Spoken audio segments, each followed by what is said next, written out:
Chers étudiants, bonjour. Aujourd'hui, on va traiter un nouveau point grammatical, c'est l'opposition et la concession. Allez, on y va.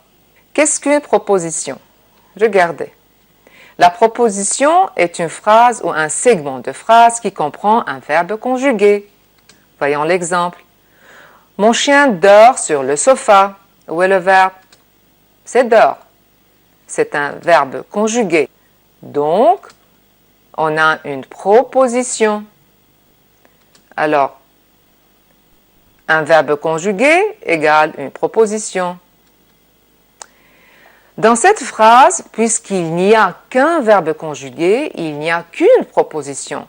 Il s'agit donc d'une proposition indépendante.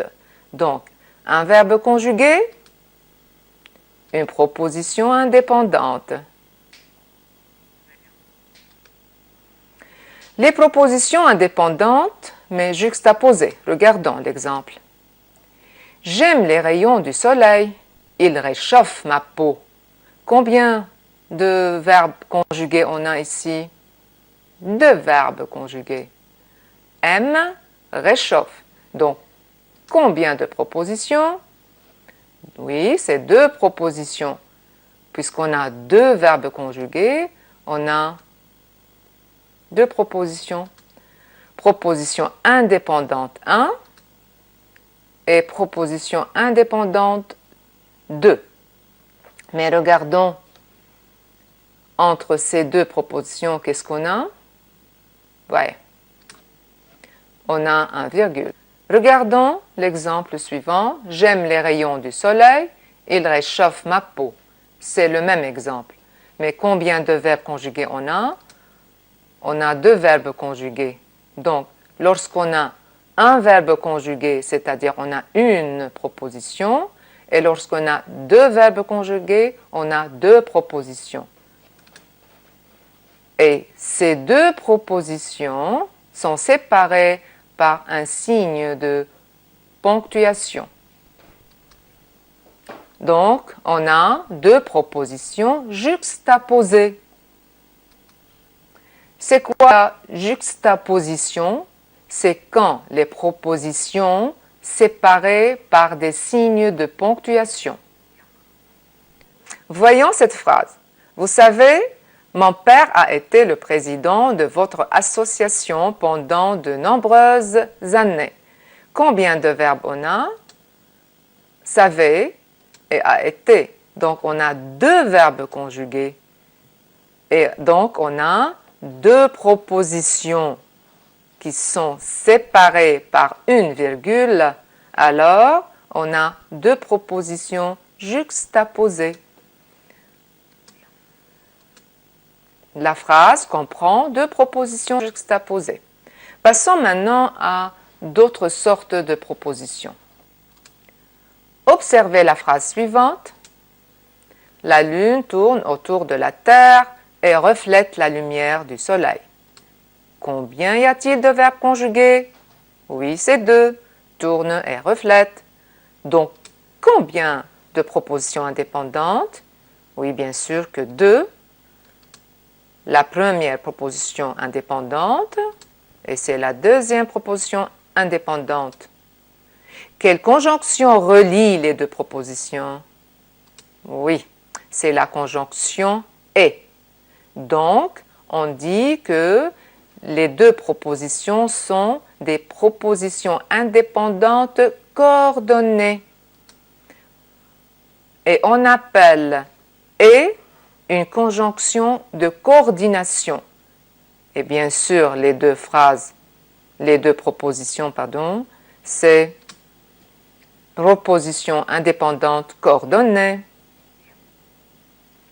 Passons maintenant, qu'est-ce qu'une coordination?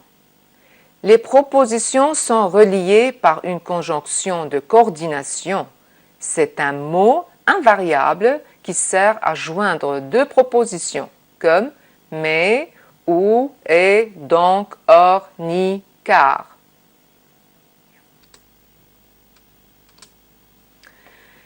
Regardons ces exemples. Les étoiles sont des astres et elles flotte dans l'espace. Alice s'est réveillée tôt et elle va à son bureau à pied. Puisqu'on a deux verbes conjugués et la conjonction c'est « est », alors on a deux propositions coordonnées. Observez maintenant la phrase suivante. J'ai prêté mon livre à ma copine, mais elle doit me le rendre demain. Alors, combien de verbes? Bien sûr, on a deux verbes et deux propositions coordonnées, mais quel est l'élément de coordination là? C'est « mais ». C'est une conjonction de coordination. Et pour marquer l'opposition et la concession, regardons la définition. L'opposition oppose deux faits indépendants l'un de l'autre. Autrement dit, elle met en parallèle deux faits indépendants l'un de l'autre pour les opposer. Regardons l'exemple. Elle est brune alors que son frère est blond. La concession montre l'opposition logique qui existe entre deux faits. Nous sommes sortis malgré la pluie. Regardons l'exemple. Elle est brune alors que son frère est blond. Proposition principale, proposition subordonnée et on a conjonction alors que. Et puisqu'on a deux propositions, là, on a une phrase complexe. Un autre exemple. Bien qu'il fasse glacial, je sortirai. La proposition principale, c'est la proposition subordonnée et c'est la conjonction. Mais faites attention. Là, on a un verbe qui est conjugué au subjonctif. C'est le verbe faire. Passons à l'autre exemple. Quoi qu'il en dise, la situation n'est pas bonne. La proposition principale, et c'est la proposition subordonnée, et on a la conjonction quoique. Regardons le verbe. Le verbe de la subordonnée est au subjonctif, c'est le verbe dire. Un autre exemple. Il se connecte sur l'Internet tandis qu'il vient d'allumer la télévision. C'est la proposition principale, c'est la proposition subordonnée, et tandis que c'est la conjonction. Regardons le verbe de la subordonnée. Voilà, c'est le verbe venir à l'indicatif, c'est le présent de l'indicatif. Un autre exemple. Tu as terminé tes leçons alors que ton frère n'a pas encore commencé. On a la proposition principale, et c'est la proposition subordonnée, et la conjonction, c'est alors que. Et le verbe? Oui, le verbe, c'est au passé composé, c'est un temps indicatif. Regardons cet exemple. Tu persistes même si tu sais que cela ne sert à rien. C'est la proposition principale, et là, c'est la proposition subordonnée, et même si c'est la conjonction. Regardons le verbe. Le verbe de la subordonnée est à l'indicatif, c'est le présent de verbe savoir. Alors, un autre exemple.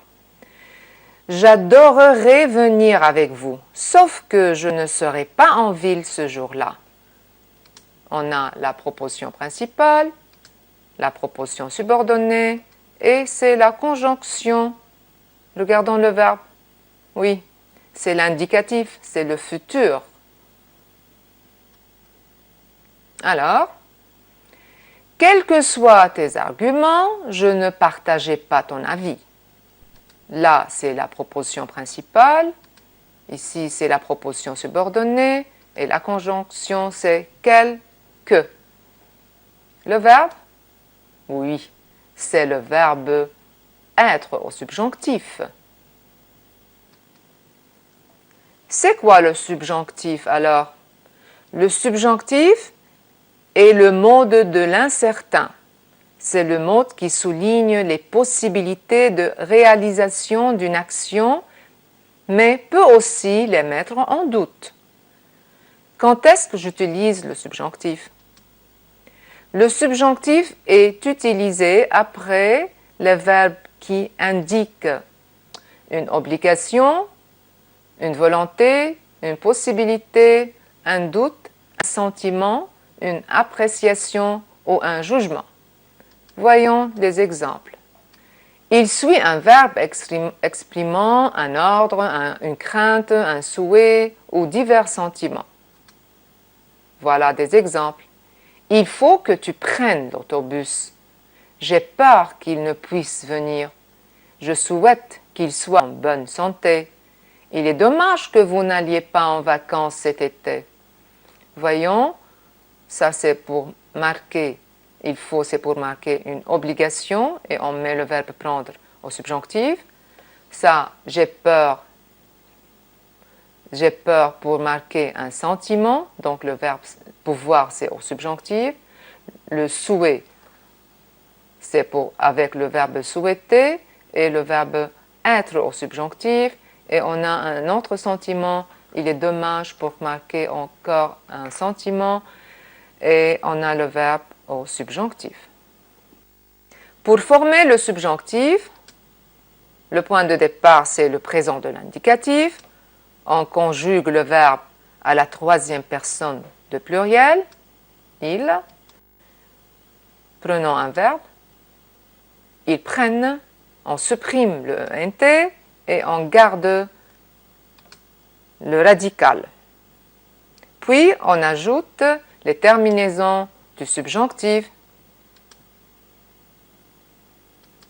Les terminaisons de subjonctif sont e, es, ions, iez, ent. Prenons des verbes. Alors, le verbe prendre devient je prenne, tu prennes, ils prennent et ils prennent. Mais, regardez, nous et vous, nous prenions et vous preniez. Ça nous rappelle quoi? Oui, c'est l'imparfait de l'indicatif. C'est la même conjugaison. Alors, le verbe au subjonctif devient que je prenne, que tu prennes, qu'ils prennent, que nous prenions, que vous preniez, qu'ils prennent. D'autres exemples, que je finisse, que tu finisses, qu'ils finissent, que nous finissions, que vous finissiez, qu'ils finissent, que je choisisse, que tu choisisses, qu'ils choisissent, que nous choisissions, que vous choisissiez et qu'ils choisissent. Voyons maintenant des exemples pour l'utilisation du subjonctif. Regardons ensemble ces exemples. Il est peu probable que je puisse y aller. Là, on a le verbe pouvoir au subjonctif, c'est puisse. C'est un verbe irrégulier. Je veux que vous écoutiez. Il ordonne que le travail soit fait. Et là, on a le verbe être, qui est encore un verbe irrégulier au subjonctif. J'attends que vous répondiez. T'attends-tu à ce que je te le dise? Là, on a le verbe dire au subjonctif. Nous souhaitons que tu réussisses. Et pour terminer, regardons, on a toujours quelque chose qui montre la volonté, un ordre, quelque chose qu'on attend, un sentiment, un souhait, et voilà. C'est à vous maintenant de choisir entre l'indicatif et le subjonctif. Regardons la première phrase. Je pense que vous pouvoir réussir dans ce domaine professionnel. Regardons la proposition principale. Le verbe, c'est pense, c'est un verbe d'opinion. Alors, là, on doit mettre le verbe à l'indicatif, pouvez. Vous pouvoir réussir, je vous le souhaite de tout cœur. Regardons la position principale, le verbe c'est souhaite et c'est un verbe qui montre un souhait. Donc le verbe de la subordonnée sera au subjonctif. Maman se trompe, Elle croit que Marc partir tout de suite. Bon, regardons qu'est-ce qu'on a dans la proposition principale comme verbe. C'est le verbe croire. C'est un verbe d'opinion aussi. Alors, c'est l'indicatif. Qu'il parte de suite, s'il veut, je m'en moque. La principale, c'est avec le verbe veut. C'est un verbe qui montre la volonté. Donc, le verbe de la subordonnée sera au subjonctif. C'est le verbe partir, il devient parte. Passons à la phrase suivante. Tu penses qu'il est capable de réussir? J'ai des doutes. Le verbe de la principale, c'est verbe penser, c'est un verbe d'opinion. Alors, le verbe de la subordonnée conjugue à l'indicatif. Je ne pense pas qu'il être capable de réussir ce challenge. Regardons là qu'est-ce qu'on a dans la principale. On a le verbe penser qui est avec le ne et pas. Donc là, on a l'incertitude. On n'est pas sûr de ce qu'on dit.